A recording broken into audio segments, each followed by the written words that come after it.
Guardate, questa è la via Santa Gilla.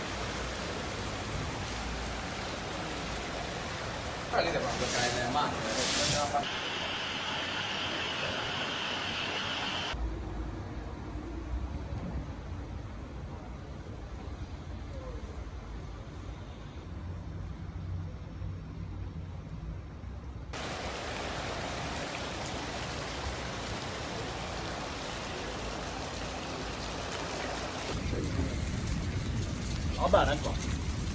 Mica, e com'è? Ma che si fa? Sì. Ma che ci fa? È aperto.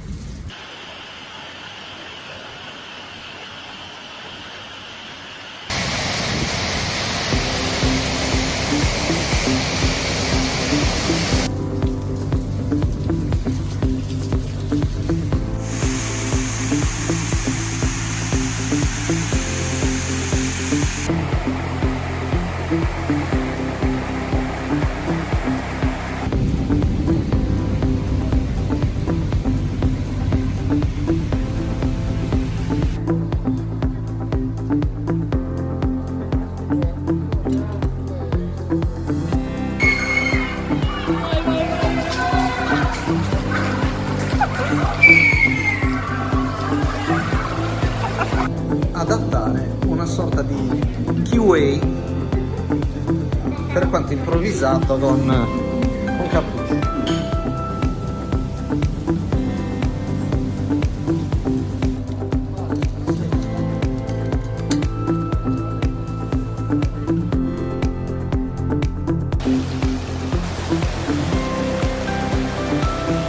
Non siamo a Venezia, siamo a Cagliari, non ci sono le gondole, ma l'arrivo dell'ondina, vedete, bagnipiedi a quanti osservano questa scena preoccupante.